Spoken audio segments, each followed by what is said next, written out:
Channel NS vlog சேனலுக்கு ஒரு ஆதரவு கொடுத்து லைக் போடுங்க. புதுசாக பார்த்தீங்கன்னா சப்ஸ்கிரைப் பண்ணுங்கள். என்னுடைய வீடியோலாம் பார்த்துட்ருக்கீங்களா? ஸ்கிப் பண்ணாமல் பாருங்கள். ஒவ்வொன்றும் ஒவ்வொரு அர்த்தத்தோட ஒரு சின்ன சின்ன குட்டி கதைகளோட என்னுடைய லைவாக இருந்தாலும் சரி, என்னுடைய வீடியோவாக இருந்தாலும் சரி, எல்லாமே நல்லாயிருக்கும். பார்த்து அந்த கதையெல்லாம் தெரிஞ்சுக்கோங்க. கருத்துள்ள கதை தாங்க எல்லாமே. வாங்க வீடியோக்குள்ளே போகலாம். புதுசாக பார்க்குறேன், நீங்கள் சப்ஸ்கிரைப் பண்ணிக்கோங்க. பக்கத்தில் பெல் ஐக்கானையும் டச் பண்ணுங்கள். அப்போ தாங்க நான் போடுற வீடியோஸ் எல்லாம் ஒன் பை ஒன்னாக வரும். இப்போ இந்த சில பேர் இருக்காங்கல்ல, சில பேர் அவங்க என்ன பண்ணுவாங்கன்னா, சாமியெல்லாம் கும்பிட்டாதான் எல்லா செல்வங்களும் வரும்.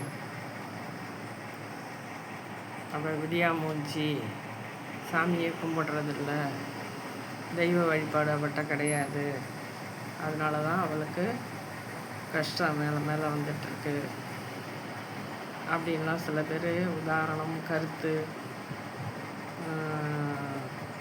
அவங்க தான் என்னமோ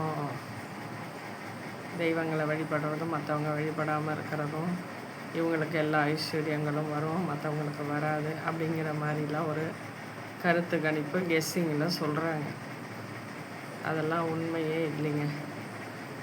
அவங்கவுங்க உடம்புக்குள்ளே உள்ள ஆன்மா, மனசு, மூளை இதெல்லாம் ஒன்று சேர்ந்து நம்ம கண்ணை மூடி தியானம் பண்ணி இருக்கிற இடத்துல தெய்வத்தை வழிபட்டாலே போகிறோம். எல்லாமே நமக்குள்ளே தாங்க ஆன்மா எல்லாமே இருக்குது. தெய்வ வழிபாடு எல்லாமே இருக்குது. அதுக்காக நீங்கள் கோயிலுக்கு போய் தான் சாமி கும்பிடணும், வீட்டில் உள்ள சாமியை கும்பிடக்கூடாது அப்படியெல்லாம் எந்த சட்டமும் கிடையாது. பொழுதுக்கும் சாமி கும்பிடலாம், பொழுதுக்கும் ஸ்லோகம் சொல்லலாம், பொழுதுக்கும் நீங்கள் சுவாமி பாட்டு பாடலாம். குளிச்சுட்டு வந்து பூஜை அறையில் சுவாமிக்கெல்லாம் பூ வச்சுட்டு நீங்கள் உங்கள் மன திருப்திக்கு தான் எல்லாமே செய்கிறீங்க. என்றைக்காவது எந்த கோயில்லையாவது, இல்லை எந்த வீட்லேயாவது, இல்லை எந்த ஒரு கோயில்லையாவது முந்தி அடிச்சுட்டு முன்ன போகிறாங்களே அவங்களுக்கு சாமி அப்படியே பக்குன்னு கையில் பொருள் எடுத்து கொடுத்துறதா? கிடையாது.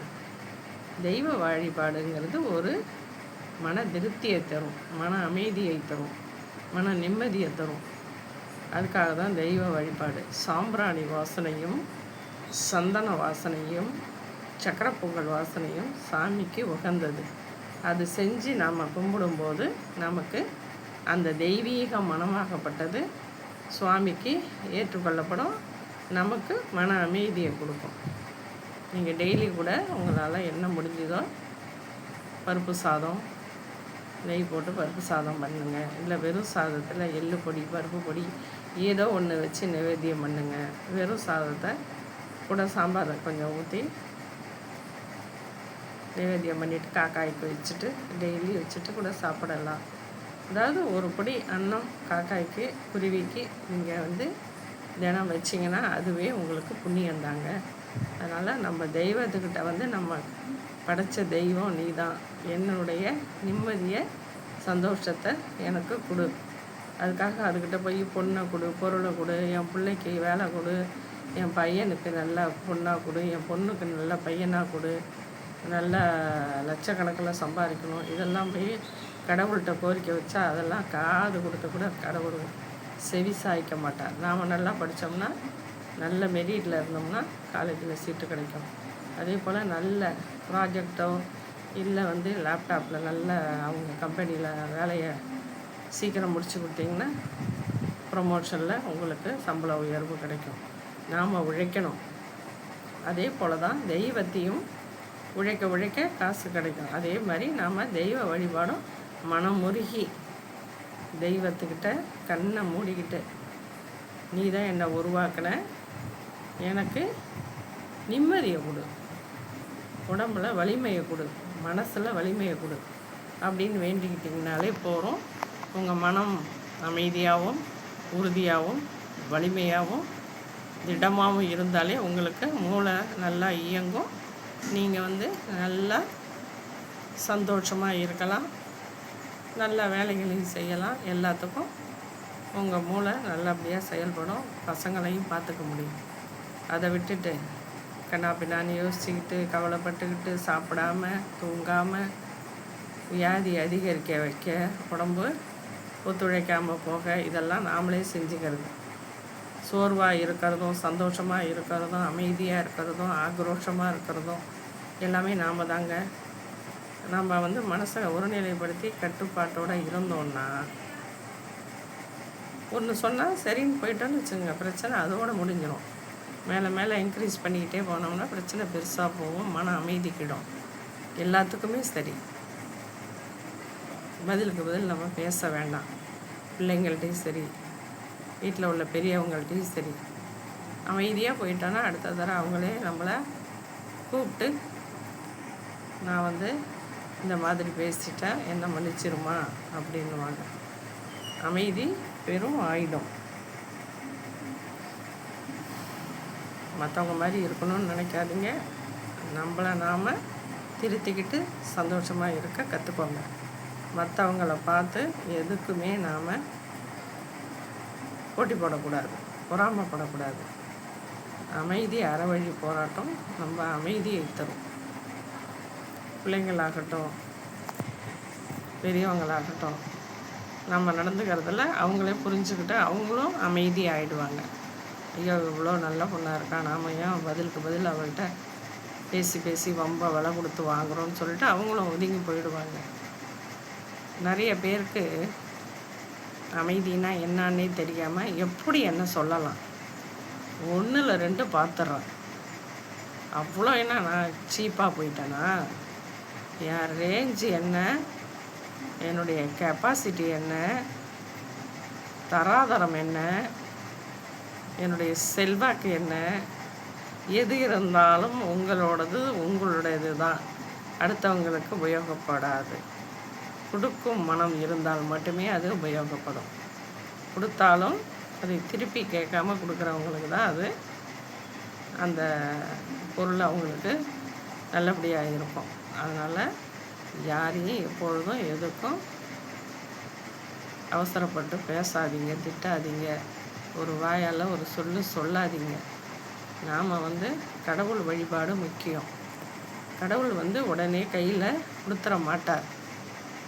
அது நம்ம மன அமைதிக்காக தான். தெய்வ வழிபாடு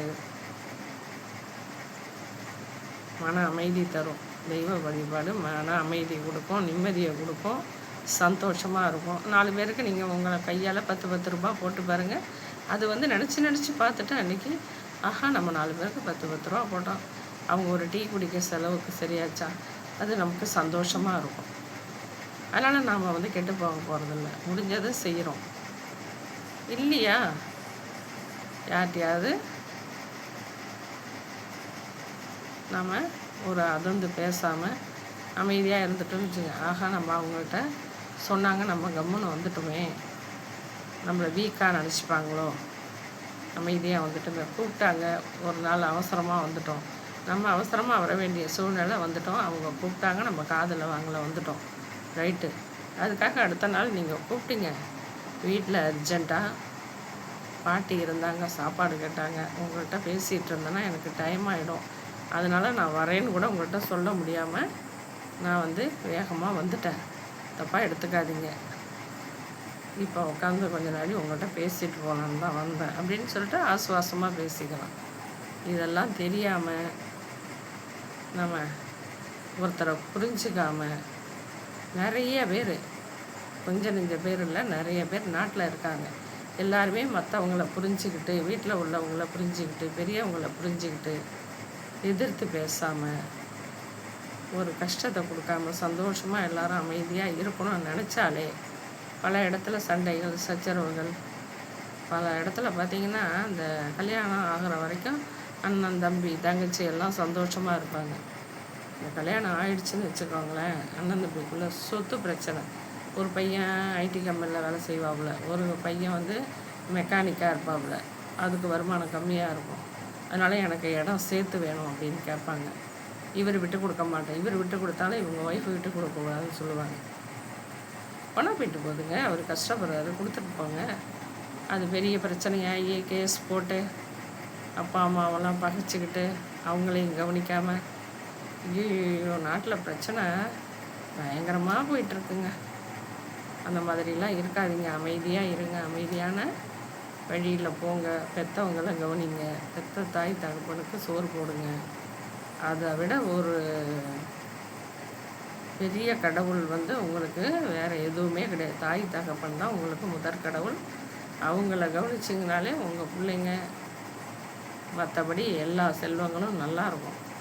அதனால் போட்டி போகாமல் சண்டை சச்சரவு இல்லாமல் சந்தோஷமாக வாழ கற்றுக்கோங்க. மற்றவங்களுடைய வாயிலேருந்து நல்ல வார்த்தை வாங்கிறதுக்கான வழியை பார்த்துக்கணுமே தவிர அவங்க நம்மளை திட்டுற மாரியும் ஒரு பழி சொல்கிற மாதிரி நடந்துக்கக்கூடாது. அதனால் எல்லோரும் நல்லா இருக்கணும். இன்னொரு வீடியோவில் சந்திப்போம். பாய்.